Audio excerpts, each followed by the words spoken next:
Pada kesempatan kali ini, saya akan menjelaskan tentang LO 9.1 hingga LO 9.3.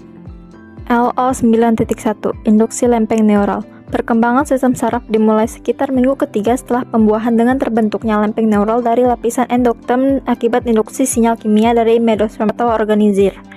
Lempeng neural kemudian melipat, membentuk alur saraf dan menyatu menjadi tabung neural, yang merupakan cikal bakal otak dan sumsum tulang belakang. Sel-sel pada tahap ini adalah sel punca embrionik yang mampu memperbarui diri dan berdiferensiasi menjadi berbagai jenis sel saraf dan glia. LO.2 Proliferasi saraf. Setelah tabung neural terbentuk, terjadi proliferasi saraf, yaitu pembelahan sel secara cepat terutama di zona ventricle. Proliferasi ini tidak merata dan diatur oleh sinyal kimia dari dua area penyelenggara utama, yaitu pelat lantai dan pelat atap, yang berperan dalam pembentukan pola, ukuran, dan bentuk struktur otak. LO.3 yakni migrasi dan agresi. Pada tahap ini, sel-sel saraf yang belum matang bermigrasi menuju lokasi target melalui migrasi radial dan tangensial. Seringkali menggunakan sel glia radial sebagai jalur. Setelah mencapai tujuan, neuron melakukan agregasi, yaitu menyelaraskan diri dan saling menempel dengan neuron lain, membentuk struktur sistem saraf yang terorganisasi dan fungsional. Assalamualaikum warahmatullahi wabarakatuh, saya Selvianti Satangke. Di video ini saya akan menjelaskan secara singkat subbab 11.4, 9.5, dan 9.6 tentang perkembangan sistem saraf. Yang pertama, pertumbuhan akson dan pembentukan sinaps. Setelah neuron berada di tempat yang tepat, akson akan tumbuh menuju sel target dengan bantuan struktur yang disebut kerucut pertumbuhan. Akson ini akan dipandu sinyal kimia lalu membentuk sinapsis sebagai tempat komunikasi antar neuron. Yang kedua, kematian neuron dan penataan ulang sinapsis. Otak sebenarnya menghasilkan neuron lebih banyak daripada yang dibutuhkan. Neuron yang tidak terpakai akan mati melalui proses terprogram yang disebut apoptosis. Setelah itu, koneksi antar neuron disusun ulang supaya jaringan sel saraf menjadi lebih efisien. Ketiga, pertumbuhan otak setelah lahir. Ukuran otak bertambah bukan karena jumlah neuron meningkat, tetapi karena jumlah sinaps bertambah. Akson mengalami mielinasi dan dendrit makin bercabang. Proses ini berlangsung hingga dewasa, terutama di korteks prefrontal. Jadi perkembangan sistem saraf bukan hanya tentang menambah sel, tapi juga menyeleksi dan menyusun ulang koneksi agar otak bisa bekerja optimal. Terima kasih. Teman-teman, coba kita bayangin, bagaimana kalau ternyata otak kita itu punya CEO yang ngatur semua keputusan. Tapi masalahnya, CEO ini tuh telat masuk kerjanya, dan baru bisa aktif setelah kita tumbuh besar. Nah, itulah yang dinamakan dengan prefrontal cortex. Oke, jadi gini. Ada bagian otak kita yang dinamakan dengan prefrontal cortex. Ini tuh kayak pusat kontrol yang ngatur kita buat mikir ke depannya, ingat sesuatu, atau nahan diri biar kita nggak bisa asal bertindak. Nah, masalahnya bagian ini tuh berkembangnya paling lama. Makanya bayi sering kelihatan ngotot. Misalnya nih, kita udah pindahin mainannya ke tempat yang baru, tapi dia masih nyari di tempat yang lama. Nah, itu karena perkembangan otaknya belum berkembang secara matang. Selain itu teman-teman, perkembangan otak juga dipengaruhi oleh pengalaman dan waktunya yang menentukan. Makanya ada yang dinamakan dengan critical period dan sensitive period. Kira-kira apa ya bedanya? Yuk kita bahas. Critical period itu kayak pintu yang cuma kebuka sebentar. Jadi kalau pengalaman penting gak masuk di waktu saat itu juga, ya bakal susah ngejar laginya. Sedangkan sensitive period itu sifatnya lebih fleksibel. Kenapa? Karena efeknya paling kuat di masa tertentu. Tapi kita masih bisa belajar meskipun agak telat. Jadi intinya, prefrontal cortex dan periode perkembangan itu sama-sama menunjukkan betapa pentingnya waktu dan pengalaman dalam membentuk fungsi otak. Otak kita itu bukan cuma soal struktur, tapi juga soal timing. Pengalaman di waktu yang pas akan membuat otak kita berkembang jauh lebih optimal. Saya Haryasena Panduyasa akan melanjutkan pembahasan LO 9.9 dan 9.10 terkait bagaimana perkembangan sistem saraf dapat dipengaruhi oleh kebiasaan dan juga lingkungan.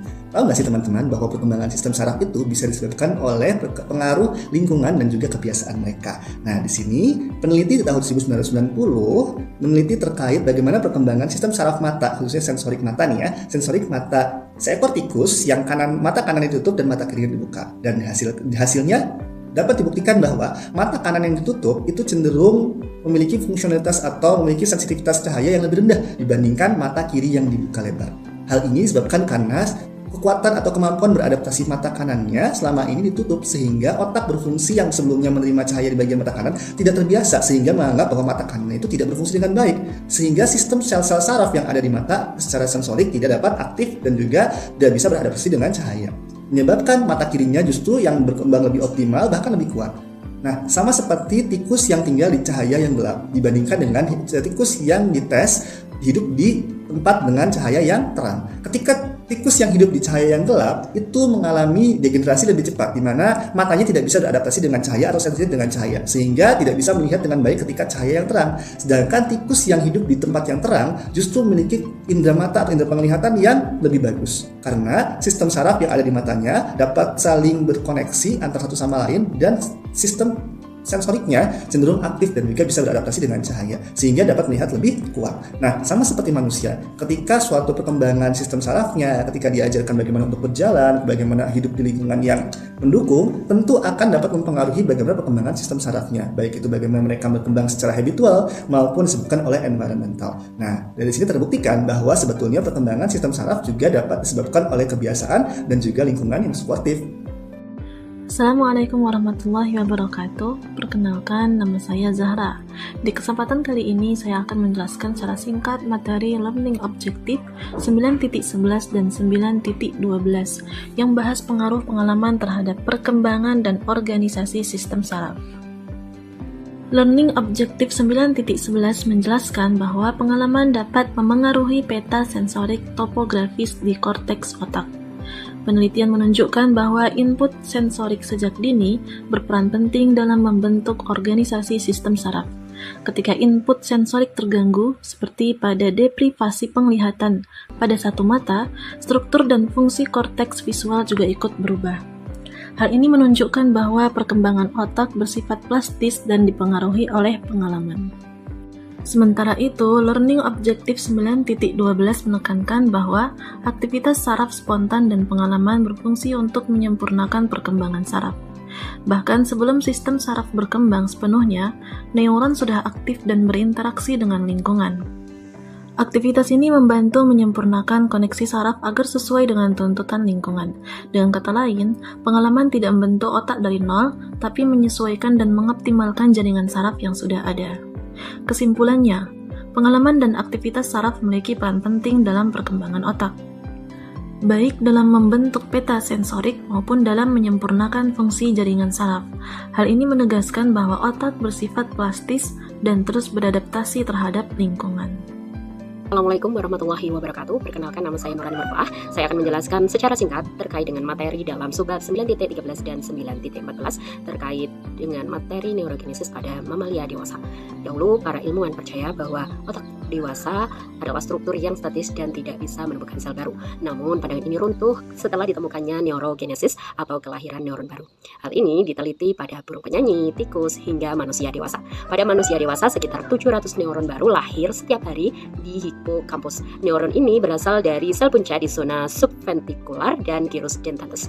Berbeda dengan mamalia lain, manusia unik karena neurogenesis juga ditemukan di striatum namun tidak di bulbus olfaktorius. Lalu, apa fungsi dari neurogenesis ini? Neuron muda ini sangat penting untuk plastisitas otak. Mereka membantu dalam memisahkan pola, seperti memisahkan memori serupa agar tidak tertukar. Selain itu, neuron ini juga mengatur regulasi suasana hati serta adaptasi terhadap lingkungan yang kompleks. Penelitian menunjukkan bahwa aktivitas fisik dan eksplorasi kognitif secara signifikan meningkatkan jumlah neuron baru ini. Selain sel baru, otak dewasa juga terus melakukan reorganisasi korteks berdasarkan pengalaman, seperti pada musisi atau proses pemulihan cedera. Kesimpulannya, otak kita itu tidak pernah berhenti berkembang. Ia terus berubah dan beradaptasi sepanjang hayat. Perkenalkan, nama saya Muhammad Ridwan, akan menjelaskan mengenai subbab 9.15 dan 9.16 tentang gangguan spektrum autisme dan sindrom Williams. Autisme adalah gangguan perkembangan saraf yang biasanya sudah tampak sebelum usia 3 tahun. Autisme disebut spektrum karena setiap individu dapat menunjukkan gejala dan tingkat keparahan yang berbeda-beda. Anak dengan autisme dapat mengulang kata yang didengarnya tanpa memahami maknanya. Mereka sering memiliki minat yang sangat spesifik seperti pada objek tertentu ataupun musik. Namun, di balik keterbatasan tersebut, sebagian individu autisme memiliki kemampuan unggul, seperti daya ingat yang kuat maupun maupun bakat di bidangnya. Apa itu sindrom William? Sindrom William adalah gangguan perkembangan saraf yang relatif jarang terjadi. Kondisi ini disebabkan oleh hilangnya sejumlah gen pada kromosom 7, mempengaruhi perkembangan kognitif, sosial, serta fisik individu sejak lahir. Individu dengan sindrom William justru sangat ramah. Mereka sering memiliki kemampuan bahasa dan musik tanpa tampak sangat menonjol.